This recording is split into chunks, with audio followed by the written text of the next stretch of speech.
अस्सलामुअलैकुम। उर्दू पॉइंट से मैं हूँ आपका मेज़बान फ़रहान ख़ान। नाज़रीन, JIT की रिपोर्ट के बाद मियाँ मोहम्मद नवाज़ शरीफ के लिए मुश्किलात बढ़ती जा रही हैं। मियाँ साहब की डिसक्वालिफ़िकेशन अब ज़्यादा गुंजाइश नहीं रही।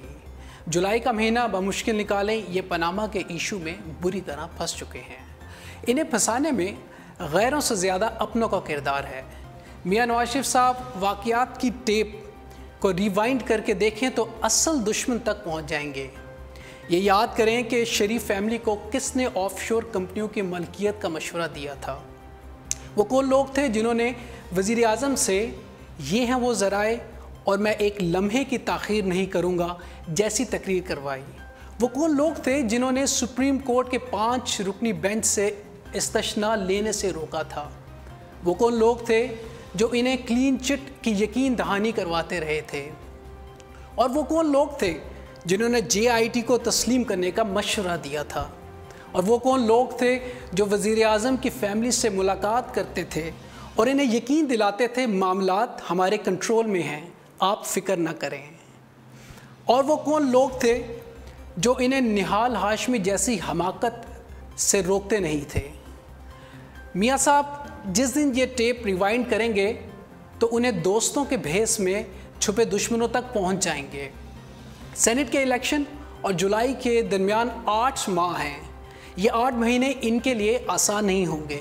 इन 8 महीनों में उनकी इज्जत की गठरी रोज़ खुलेगी। नवाज शरीफ से पनामा शरीफ बना दिए जाएंगे। ये असासों से महरूम भी हो जाएंगे और इनके बच्चों के ख़िलाफ़ फ़ैसले भी होंगे। ख़ानदान की दरारें भी खुल कर सामने आ जाएंगी। तलाल चौधरी, आसिफ करमानी और ख्वाजा साद रफ़ीक डिक्वालीफाई हो जाएंगे।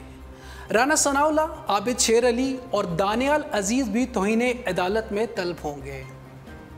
मियाँ साहब का हर वो साथी जो शरीफ फैमिली की हमायत में आएगा, परवेज़ रशीद, मुशाहिदुल्लाह और तारिक फ़ातमी बना दिया जाएगा। वादा माफ़ गवाह भी सामने आएंगे, विकटें भी उड़ेंगी, इमरान खान भी सड़कों पे आएंगे और आखिर में मियाँ साहब डिसक्वालीफाई हो जाएंगे। मियाँ साहब को अब किस्मत ही बचा सकती है। ये किस्मत के धनी हैं। क्या इस बार भी किस्मत इनका साथ देगी? ये पनामा से बड़ा सवाल है। चुनाचे किस्मत में यावरी ना की और कोई मुआवजा ना हुआ तो मियाँ नवाज शरीफ 2018 का इलेक्शन नहीं लड़ सकेंगे और वो चौथी बार वज़ीर आज़म नहीं बन सकेंगे और इनका कैरियर दी एंड हो जाएगा।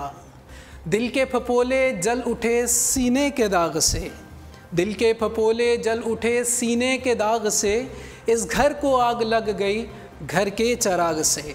अपने मेज़बान फ़रहान ख़ान को दीजिएगा इजाज़त। हयात बाकी, मुलाकात बाकी। पाकिस्तान जिंदाबाद।